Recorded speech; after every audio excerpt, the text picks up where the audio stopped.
할렐루야. 지난주일의 말씀 제목이 무엇이었지요? 봐야 합니까? 너희는 성령을 받았느냐? 예, 너희는 성령을 받았느냐 하는 질문을 하면서 말씀을 받았습니다. 너희는 성령을 받았느냐? 이 물음에 정확한 답변을 하셔야 됩니다. 그 답변을 위해서는 내가 성령을 받았는지 못 받았는지를 분명히 알아야 됩니다. 예. 이것을 알려고 하면 성령을 받으면 어떤 현상이 나타나는가를 알아야 되겠죠. 그래야 성령을 받았는지 못 받았는지를 분별이 됩니다. 성령을 받지 않으면 안 되는 이유라도 있습니까? 왜 성령을 충만히 받으라고 하죠? 왜 성령 충만을 받아야 됩니까?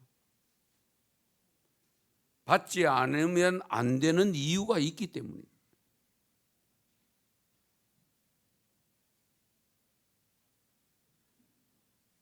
영은 영으로라야 압니다. 내가 성령을 받지 않으면은 내가 성령의 사람인지 하나님의 사람인지 사탄의 사람인지 마귀의 자녀인지 분별이 안 됩니다.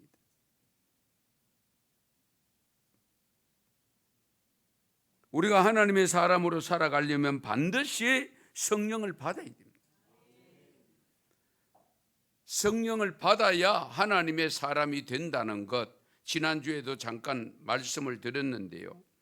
사도행전 10장 38절에 보면 하나님이 나사렛 예수에게 성령과 능력을 기름 붓듯 하셨음에 그가 두루 다니며 선한 일을 행하시고 마귀에게 눌린 모든 사람을 고치셨으니 이는 하나님이 함께 하셨음이라. 선한 일을 하려고 하면 마귀에게 눌린 삶에서 벗어나려고 하면 해방되려고 하면 성령을 받아야 돼요. 예.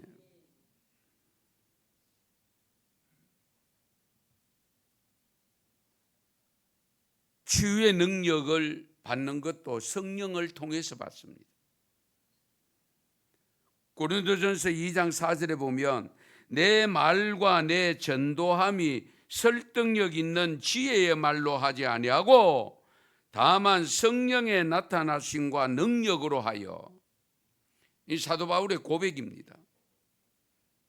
사도 바울은 가말리엘 문화생으로 그 당시에 모든 사람보다 앞서는 삶을 살았던 사람입니다.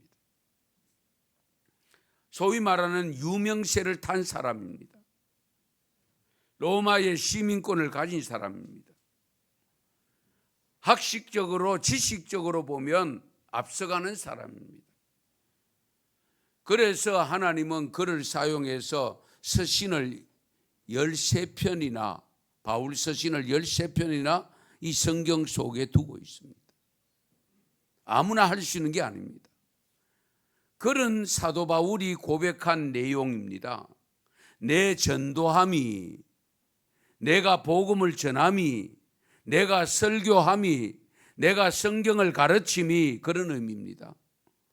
설득력 있는 지혜의 말로 하지 아니하고 내가 가지고 있는 지식의 말로 하지 아니하고 다만 성령의 나타나심과 능력으로 하여, 할렐루야, 성령의 나타나심, 성령의 능력으로 했다. 대단히 중요합니다. 목사는 말씀을 준비하기 전에 먼저 하나님이 주시는 말씀을 받아서 묵상하면서 성령님의 도움을 받아야 됩니다.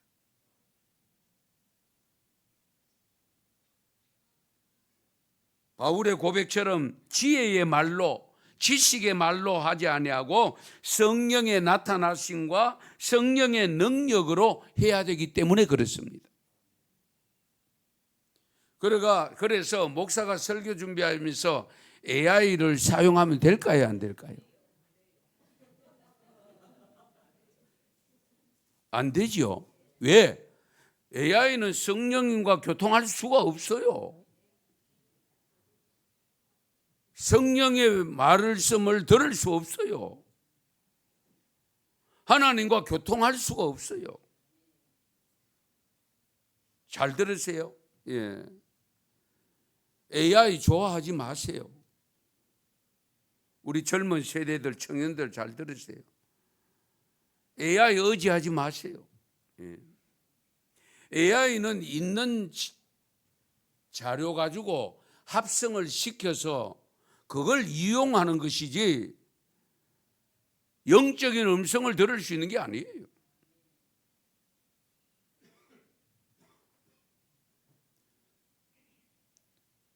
바울의 고백처럼 어쨌든 하나님의 말씀을 가르치고 하는 것은 나의 지혜의 말로, 지식의 말로 하는 것이 아니고 누구의 도움을 받아요? 성령님의 도움을 받아요. 예.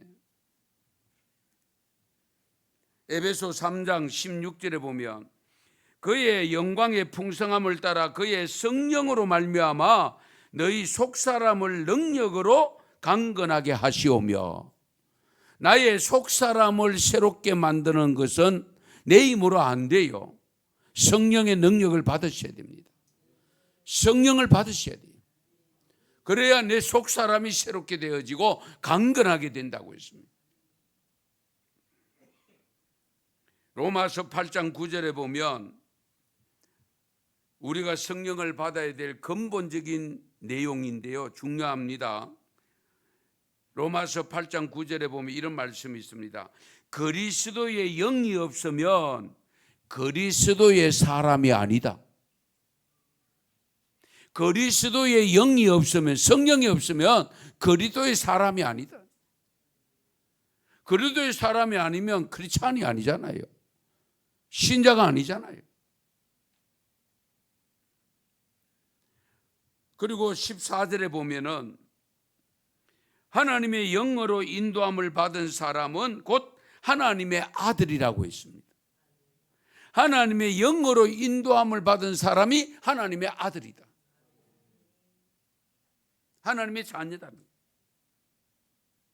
그래서 우리가 하나님을 아빠, 아버지라고 부르게 됩니다. 하나님을 아버지라고 부르는 이유가 뭐냐? 하나님의 영이 내 안에 들어와 계시기 때문에. 그래서 하나님의 영이 내 안에 들어와 계시기 때문에 나는 하나님의 자녀가 되어 있어요. 그러므로 성령 충만 받아야 됩니다. 문제는 우리 모두는 성령 충만 받고는 싶은데 성령 충만 받았었습니까? 아멘 소리가 약하네.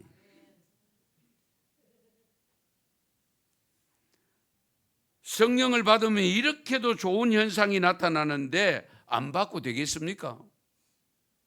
받아야지요.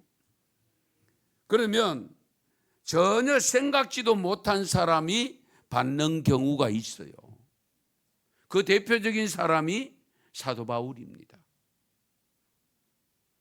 핍박하러 올라가다가 다메섹 도상에서 부활의 주님을 만나 성령을 받고, 그리고 3일 동안 앞을 못 보고 있을 때에 하나님은 아나니아 선지자를 보내가지고 안수를 받게 하고, 그 성령을 받을 때에 눈에서 비늘 같은 것이 벗겨지고 다시 보게 되어지고, 그 순간부터 시작해서 바울이 복음을 전하기 시작합니다.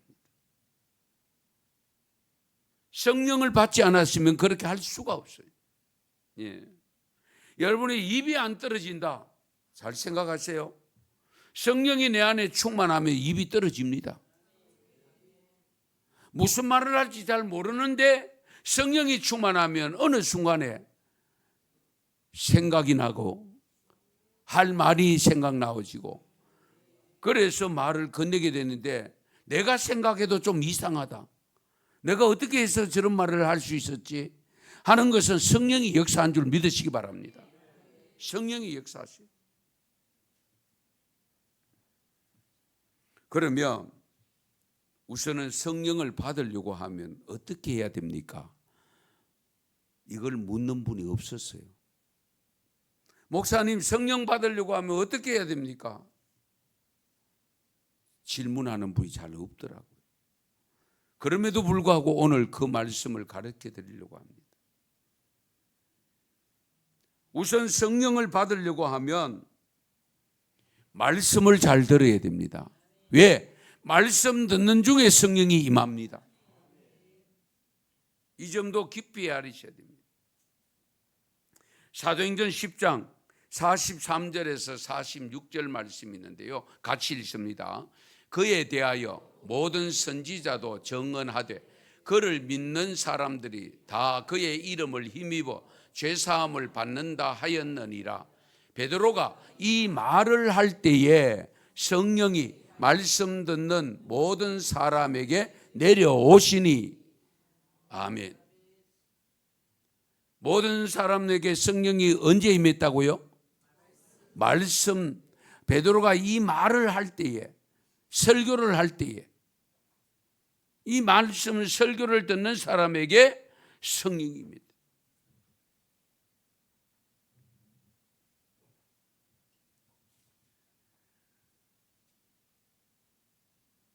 그리고 하나님의 말씀은요, 성령의 검이라고 표현했죠. 검이 뭡니까? 칼이잖아요. 에베소서 6장 17절에 보면 구원의 투구와 성령의 검 곧 하나님의 말씀을 가지라. 구원의 투구, 성령의 검, 그러니까 성령의 검이 하나님의 말씀입니다. 그러면 하나님의 말씀을 가지려고 하면 자연적으로 성령을 받아야 되죠. 성령을 받을 때에 말씀을 받을 때에 성령 같이 역사합니다. 예. 그렇다면 말씀이 임할 때에 성령이 어떻게 역사하시는가? 사도행전 11장 15절 말씀을 또 같이 읽겠습니다. 내가 말을 시작할 때에 성령이 그들에게 임하시기를 처음 우리에게 하신 것과 같이 하는지라. 아멘. 말을 시작할 때에 성령이 그들에게 임하십니다. 처음 베드로 자른 제자들이 마가다락방에 모여서 있을 때에 성령이 임하듯이 임하더라는 거예요. 그러니까 데살로니가전서 1장 5절에도 보면 이는 우리 복음이 너희에게 말로만 이런 것이 아니라 또한 능력과 성령과 큰 확신으로 된 것이라. 그러니까 말씀을 듣는 중에 성령이 임하게 되는 근본 이유가 뭐냐? 그 말씀을 보다 확신하게 믿도록 하기 위함입니다. 말씀이 확 와닿고 말씀이 내 가슴 속에 확 와닿으면서 말씀을 확실하게 믿게 되는 그 이유가 뭐냐? 내 안에 성령이 역사하시기 때문입니다. 이 점도 우리가 깊이 해야 돼요. 그래서 말씀을 들을 때에 성령이 임한다는 것을 믿으시기 바랍니다. 그 다음에 우리 성령을 받기 위해서는요, 마음을 같이하여 기도할 때에 임합니다. 약속을 믿고 한 곳에 모여서 기도할 때에, 기도에 힘쓸 때에 성령님이 역사하셨는데 그때가 오순절 날입니다. 예. 그래서 사도행전 1장 13절 14절 말씀도 좀 같이 읽겠습니다. 들어가 그들이 유하는 다락방으로 올라가니 베드로, 요한, 야고보, 안드레와 빌리, 도마와 바돌로메, 마테와 및 알페의 아들 야고보, 셀롯인 시몬, 야고보의 아들 유다가 다 거기 있어 여자들과 예수의 어머니 마리아와 예수의 아우들과 더불어 마음을 같이하여 오로지 어디에 힘썼다고요? 기도에. 합심하여 기도에. 그런데 2장 1절에서 4절입니다. 같이 읽습니다. 오순절 날이 이미 이름에 그들이 다 같이 한 곳에 모였더니 호련히 하늘로부터 급하고 강한 바람 같은 소리가 있어 그들이 앉은 온 집에 가득하며 마치 불의 혀처럼 갈라지는 것들이 그들에게 보여 각 사람 위에 하나씩 임하여 있더니 그들이 다 성령의 충만함을 받고 성령이 말하게 하심을 따라 다른 언어들로 말하기를 시작하니라. 아멘. 여기 다른 언어는 방언입니다.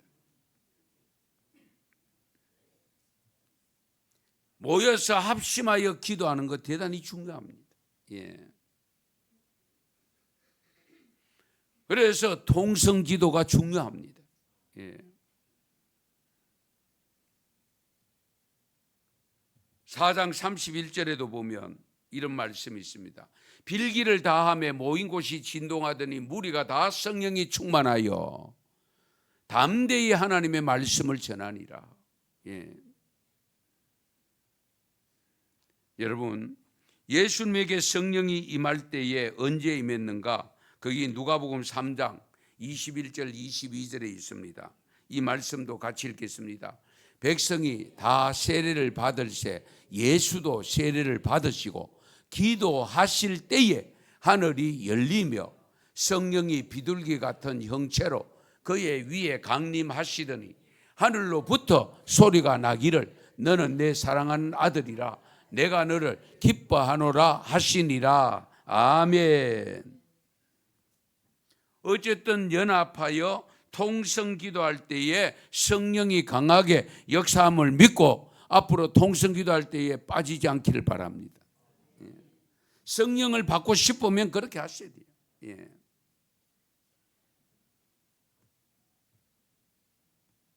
로마서 8장 26절 27절에도 이런 말씀이 있습니다. 같이 읽습니다.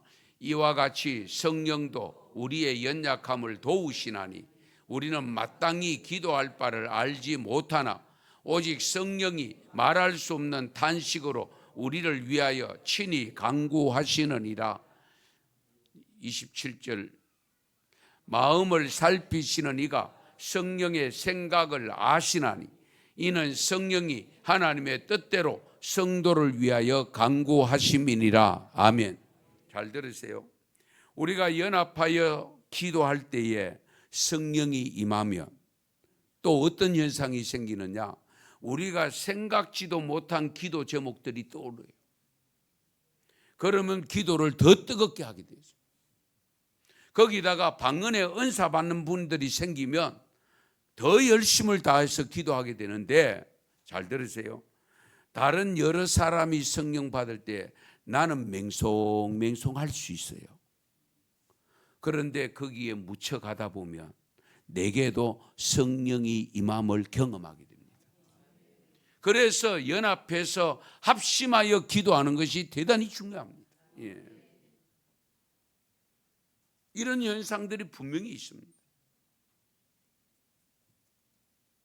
그래서 부흥회를 할 때에 집회를 할 때에 참여하는 것이 대단히 중요합니다. 예. 아무쪼록 합심하여 기도할 때에 성령이 임함을 믿으시고 합심하여 기도하는 기회가 주어졌을 때에 참여할 수 있기를 바랍니다. 그 다음에 내 안에 있는 죄를 회개할 때에 성령이 강하게 역사합니다. 제가 목회를 하면서 성령이 강하게 역사하는 경우가 다른 그 어떤 경우보다도 회개할 때에 강하게 역사합니다. 예. 회개 기도가 그래서 중요합니다. 사도행전 2장 38절에 보면 베드로가 이르되 너희가 회개하여 각각 예수 그리스도의 이름으로 세례를 받고 죄 사함을 받으라. 그리하면 뭘 받아요? 성령을 뭘로?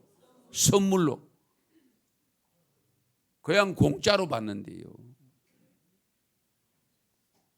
값을 지불하지 필요 없대요. 너희가 회개하고 예수 이름으로 세례를 받고 죄 사함을 받으면 분명히 성령을 선물로 받는다. 그런 놀라운 역사를 경험하고 체험할 수 있는 믿음이 되시기 바랍니다. 이 회개 기도가 참 중요합니다. 예. 회개 기도할 때에 역사가 일어나서 성령의 강한 역사가 일어나서 그때에 은사가 많이 임합니다. 그때에 방언의 은사도 나타나고 방언 은사를 아니면 병을 가진 분들은 치유의 은사도 나타납니다. 치유받는 역사도 일어납니다. 예. 생각지도 못한 은사를 받게 됩니다.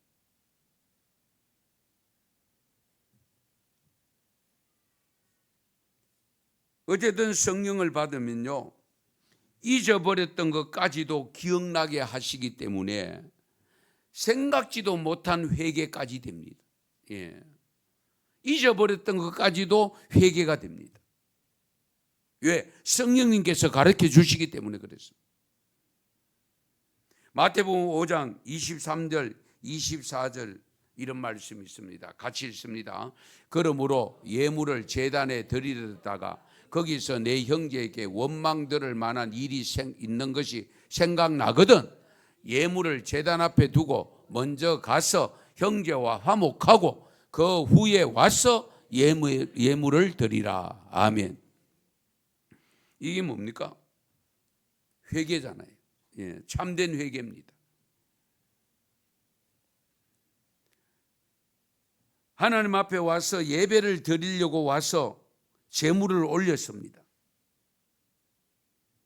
그런데 생각나기를 형제에게 원망 들을 만한 일이 생각나거든.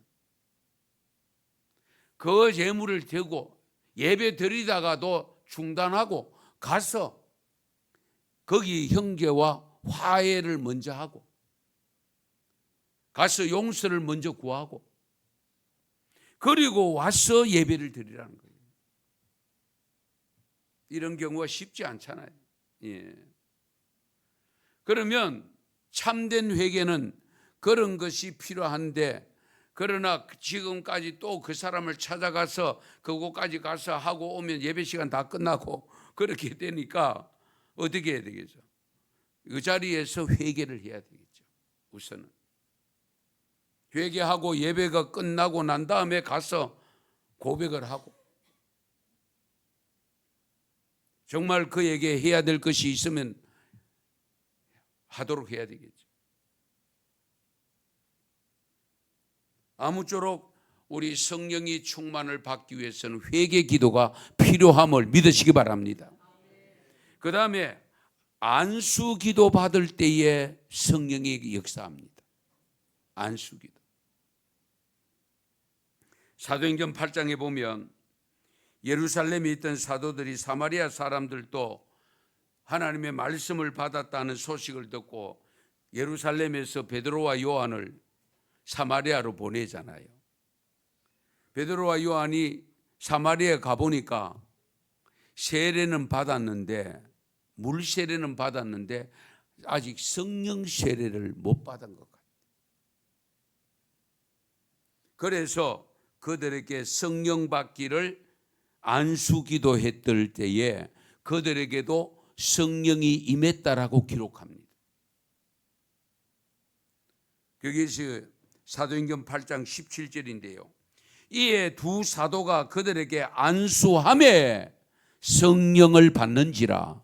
아멘. 가끔 보면 안수기도를 부정적으로 생각하는 분들이 있습니다. 그러나 믿음으로 안수 받고 싶을 때 받으세요.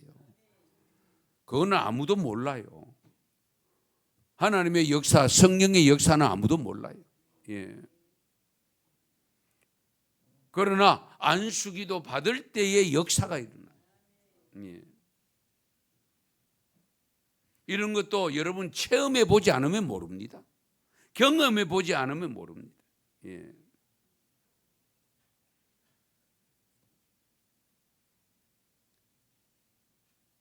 사도행전 9장에도 보면요, 사도 바울이 다메섹으로 올라가다가 부활하신 예수님을 만났잖아요. 그 장면이 기록되어 있는데 바울이 사흘 동안 어쨌든 앞을 못 보고 있었잖아요. 그때에 아나니아 선지자를 보내서 사울에게 가서 취한 행동이 나옵니다. 그 사도행전 9장 17절에 보면 17절 같이 읽습니다. 아나니아가 떠나 그 집에 들어가서 그에게 안수하여 이르되 형제 사울아 주 곧 네가 오는 길에서 나타나셨던 예수께서 나를 보내어 너로 다시 보게 하시고 성령으로 충만하게 하신다 하니 아멘. 여기 보세요. 안수하여. 그러므로 성령으로 충만하게 하신다. 예.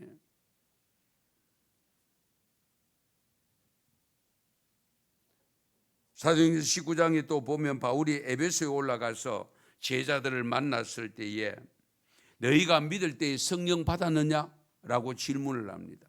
우리 성령이 있음도 모르는데요. 계시는 거 모르는데요. 그럼 무슨 세례 받았느냐? 요한의 세례를 받았습니다. 그 대답을 듣고 바울이 기도한 내용이 사도행전 19장 6절 7절입니다. 같이 읽습니다. 바울이 그들에게 안수하매 성령이 그들에게 임하심으로 방언도 하고 예언도 하니 모두 12사람쯤 되니라. 아멘. 잘 들으세요. 하나님의 말씀은 어제나 오늘이나 영원토록 동일하십니다. 오늘도 그대로 역사하십니다. 이 점을 여러분들 분명히 아시죠. 예. 안수기도 무시하지 마세요. 기회가 될 때에 언제든지 소망하면서 받으면 생각지도 못한 역사를, 성령의 역사를 경험하게 될 줄 믿으시기 바랍니다. 그 다음 마지막으로 한 가지 더 성령 받기 위해서 성령 충만을 사모하셔야 됩니다. 사모해야 돼요. 성령 받기를 사모하셔야 돼요. 예. 성령 충만함이 얼마나 중요하고 얼마나 큰 힘이 되는가를 안다면 성령 충만 받기를 늘 사모하셔야 돼요. 사실 사모하는 건 당연한 거 아니에요. 하나님이 주신 말씀, 예수님이 하신 말씀, 여러분 당시에 예수님이 부활하시고 성천하시기 전에 제자들에게 너희가 내가 보내주는 성령을 받기 전에는 이 성을 떠나면 안 된다고 했을 때에 그들이 사모하는 마음 가지고 마가다락방에 모였잖아요. 그래서 기도하기 시작했잖아요. 그런데 하루 이틀 지나서 일주일 만에 오순절 날이 왔을 때에 그때에 성령이 강하게 역사해서 오늘의 기독교가 생긴 겁니다. 그 마가다락방에 역사하시던 성령의 역사를 통해서 오늘의 기독교가 된 거예요. 오늘의 한국 교회가 어떤 역사가 있었는지를 여러분 수없이 들었잖아요. 1907년도 평양의 장대영 교회에서 성령의 강한 역사가 있어서 그 역사가 전국으로 퍼져나갔던 거예요. 그래서 대한민국의 교회가 이렇게 짧은 기간에 140년 만에 이렇게 된 거예요. 믿으십니까? 확실하게 믿으셔야지. 예. 그 성령의 역사들이 북한에서 기도하던 분들이 결국은 밀리고 밀려서 남하할 때에 내려와서 세운 교회들이 영락교회를 세웠잖아요. 그런 분들에 의해서 기도원마다 모이게 되어지고 모였을 때에 기도할 때에 성령의 강한 역사들이 일어났던 거예요.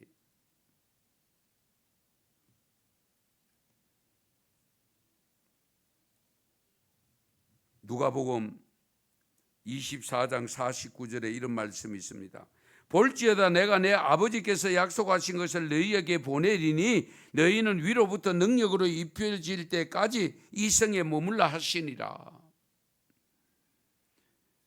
그렇게 했을 때에 임한 것이 사도행전 1장 조금 전에 앞에서도 읽었습니다마는 13절 14절에 보면 들어가서 그들이 유하는 다락방으로 올라가니까 베드로도 있고 요한도 야고보도 안드레 빌립 도마 바돌로메 마테 그리고 알페의 아들 야고보 셀로신 시몬 야곱의 아들 유다가 다 거기 있어 여자들과 예수의 어머니 마리아와 예수의 아우들과 더불어 마음을 같이하여 오로지 기도에 힘쓰니라. 할렐루야. 오로지 기도에 힘쓸 수 있었던 것은 뭐냐? 사모함이 있었기 때문입니다. 사모하셔야 돼요. 예.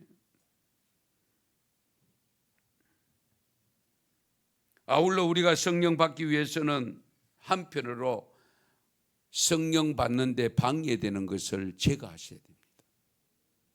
방해되는 것을 제거하셔야 됩니다. 그러니까 죄를 짓게 만드는 요인이 있다면 그걸 과감하게 없애야 됩니다. 그래서 회개 기도가 되어질 때에 성령이 강하게 역사하는 겁니다. 미움과 시기와 질투와 정오,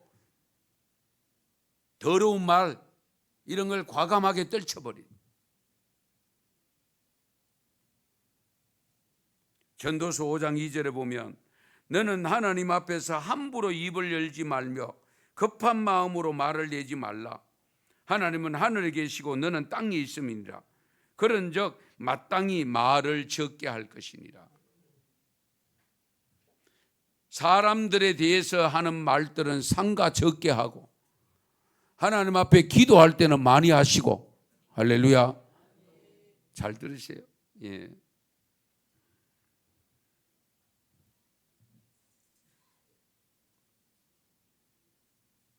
이성이 강할수록, 잘 들으세요. 이성이 강할수록 은혜가 더딥니다.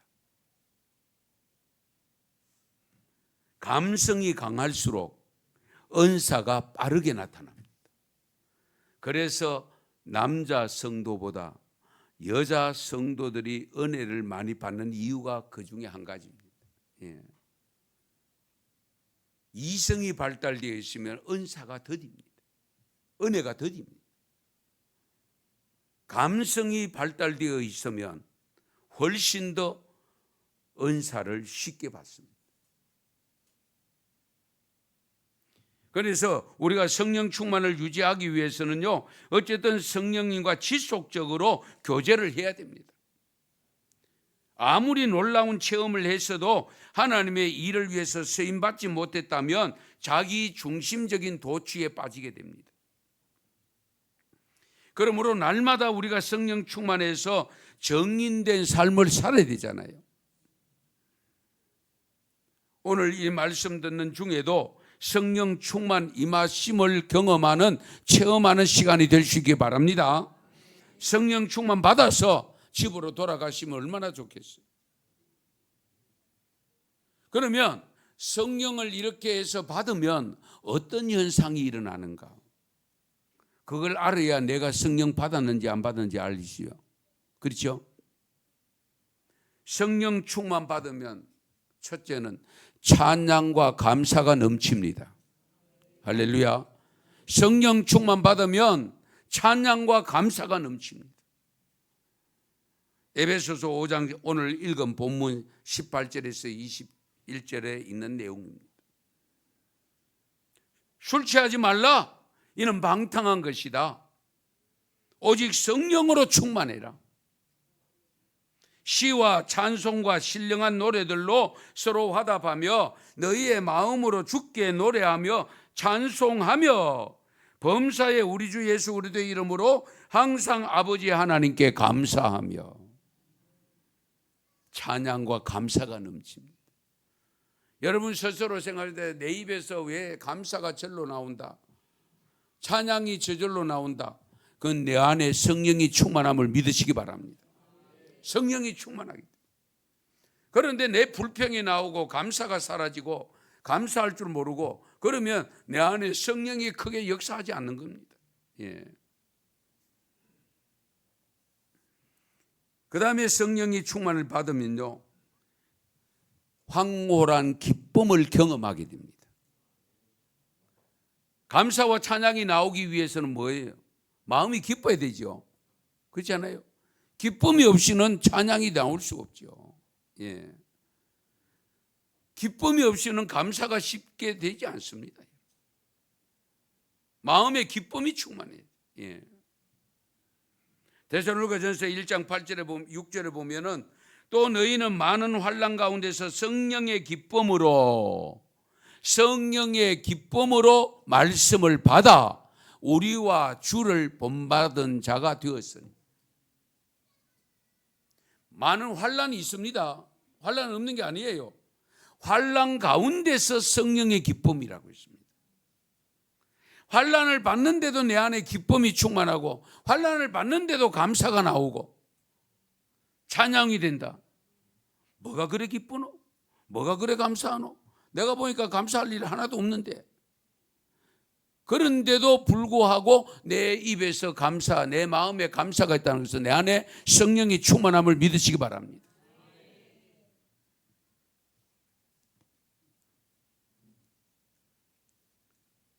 사도행전 2장 잘 아는 44절에서 47절 말씀, 너무 잘 아는 말씀이죠. 믿는 사람들이 다 함께 있어 모든 물건을 서로 통용했다고 했습니다. 성령이 임했을 때입니다. 앞에 성령이 임했을 때. 이 쉽지 않잖아요. 아까워서 못 내놓잖아요. 예? 지는 내 땀 흘려 내가 벌 때 지는 비둥비둥 놀았잖아요. 그런데 내놓겠어요? 그러나 성령 받으면 내놓습니다. 예. 소유를 팔아 각 사람의 필요를 따라 나누어 주며, 그 다음 보세요. 날마다 마음을 같이하여 성전에 모이기를 힘쓰고, 그리고 집에서 떡을 떼고 기쁨과 순전한 마음으로 음식을 먹고 하나님을 찬미하고 온 백성에게 칭송을 받았다. 그래서 구원받은 사람을 날마다 더하게 하시니라. 할렐루야. 잘 들으세요. 예. 삶이 따라야 열매가 나타납니다. 그 열매의 풍성함을 통해서 교회가 부흥하는 겁니다. 예. 이 점도 분명히 아셔야 돼요.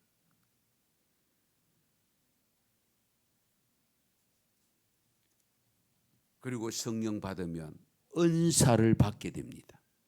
은사. 예. 여러분이 각자 받은 은사가 다 다릅니다만 여러분 받은 은사가 어떤 은사인지 여러분 스스로 잘 판단해 보시기 바랍니다. 고린도전서 12장 오늘 읽은 본문 내용 7절에서 11절 말씀 내용 우리 다시 한번 같이 읽겠습니다. 각 사람에게 성령을 나타내심은 유익하게 하려 하심이라. 어떤 사람에게는 성령으로 말미암아 지혜의 말씀을, 어떤 사람에게는 같은 성령을 따라 지식의 말씀을, 다른 사람에게는 같은 성령으로 믿음을, 어떤 사람에게는 한 성령으로 병 고치는 은사를, 어떤 사람에게는 능력 행함을, 어떤 사람에게는 예언함을, 어떤 사람에게는 영들 분별함을, 다른 사람에게는 각종 방언 말함을, 어떤 사람에게는 방언들 통역함을 주시나니 이 모든 일은 같은 한 성령이 행하사 그의 뜻대로 각 사람에게 나누어 주시는 것이니라. 아멘. 은사를 나누어 주시는 건 누가 나누어 주신다고요? 그의 뜻대로입니다. 그가 누굴까요? 하나님의 뜻이죠. 성령의 뜻입니다. 성령은 하나님의 영이잖아요. 그리스도의 영이잖아요. 그분의 뜻대로 나눠준대요. 예. 내가 받고 싶다고 다 받는 게 아니에요. 예. 그러니까 어쨌든 하나님이 나를 잘 알고 내게 맞는 은사를 주심을 믿으시기 바랍니다. 이 은사를 받는 것도 성령을 통해서 받는다. 그리고 성령을 받으면 이런 은사를 받아서 기쁨으로 감사함으로 살기 때문에 결국 삶의 변화가 일어납니다. 삶의 변화가. 예.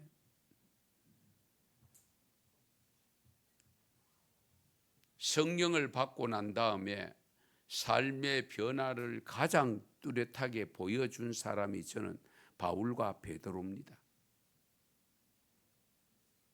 그렇죠? 다른 제자들은 별로 이렇게 언급이 안 되는데 삶의 변화를 뚜렷하게 성경 속에 기록하고 있는 모습이 베드로, 바울입니다. 예. 저는 목회를 하면서 목회 전에도 일찍이 어른들이 성령 받고 변하는 것을 봤는데 한 가지만 가르쳐 드릴게요. 저희 외갓집이 잘 살아가 가기를 하고 있었어요. 예수를 믿는 외숙모님, 외삼촌은 별로 교회를 안 나갔어요. 그런데 겨울이 되면 울릉도에는 눈이 많이 오기 때문에 할 일이 없어요. 그러면 전부 다 옛날에 혹시 아십니까? 미나또 긋는 거. 화투놀이를 하는 것을 많이 봤습니다. 예. 그걸 미나또라 하대요. 미나또가 뭔지는 저는 잘 모르겠습니다만. 예. 그 화투놀이를 하는데요. 부흥회를 하고 난 다음에 은혜를 받고 나니까 화투놀이가 없어져 버렸어요. 저희 외갓집 가게를 하면서 담배를 팔았는데 담배 가게를 다른 집에 줘버렸어요. 할렐루야. 그게 성령 받은 증거잖아요. 예. 그러니까 성령을 받으면 삶의 변화가 일어납니다. 예. 그 변화의 모습이 나타나는데요. 사도행전 4장 19절 20절에 보면은 나타나 있습니다. 사도행전 4장 19절 같이 읽습니다. 베드로와 요한이 대답하여 이르되 하나님 앞에서 너희의 말을 듣는 것이 하나님의 말씀을 듣는 것보다 옳은가 판단하라. 우리는 보고 들은 것을 말하지 아니할 수 없다 하니. 아멘. 이 베드로의 모습. 예. 작은 계집아이 앞에서도 예수는 부정했던 사람이잖아요. 베드로가. 예? 큰 손은 꽝꽝 쳐놓고 금방 부인했던 사람. 그런데 마가다락방에서 성령을 받고 난 다음에 복음을 전하다가 붙잡혀 갔어요. 하룻밤 잤어요. 그 다음날 훈방 조치를 합니다. 나가서 다시는 예수를 그리스도라고 전하지 말아라. 그때의 한 베드로 고백이 방금 읽은 내용입니다. 내가 너희 말 듣는 것이 옳으냐, 하나님 말씀 듣는 것이 옳으냐 판단해봐라. 그러나 보고 들은 것을 말하지 아니할 수 없느니라. 이 용기가 어디서 생겼어요? 성령 받았기 때문에. 성령을 받아야 순교도 가능하고 순직도 가능합니다. 대단히 중요합니다. 사도 바울 같은 경우는 그래서 여러분 한번 생각해 보세요. 성령을 받고 난 다음에 변화돼 가지고 복음을 전할 때 내가 살아도 주를 위하여 죽어도 주를 위하여 사나 죽으나 주의 것이로다. 그 고백을 할 수 있었던 것은 성령을 받았기 때문에. 예. 그 성령을 받은 삶의 변화가 나타나는 것이 뭐냐? 결국 성령의 9가지 열매입니다. 갈라디아서 5장 22절 23절 읽고 말씀 마칠게요. 같이 읽습니다. 오직 성령의 열매는 사랑과 희락과 화평과 오래 참음과 자비와 양성과 충성과 온유와 절제니 이 같은 것을 금지할 법이 없느니라. 아멘. 성령의 열매를 맺으면 그것을 방해할 수 없다. 어떤 사탄이 와도 마귀가 와도 그것 성령의 열매 맺는 삶을 막을 수 없대요. 예. 이런 놀라운 역사가 일어나는 그것을 경험하고 체험하는 믿음이 되시기를 축원합니다. 성령을 받아야 됩니다. 받지 않으면 안 됩니다. 반드시 받아야 돼요. 왜? 하나님의 아들이 되기 때문에, 하나님의 자녀가 되기 때문에. 아무쪼록 성령 충만히 받아야 되는 이유에 대해서 오늘 오후 찬양 예배 때도 또 이어서 말씀을 드릴 겁니다. 이런 놀라운 역사가 일어나는 우리 은성교회가 되어져서 정말 이 지역사회 속에 소금의 역할과 빛의 사명을 감당하는 우리 은성교회 되기를 축원합니다. 축복합니다. 기도드리겠습니다.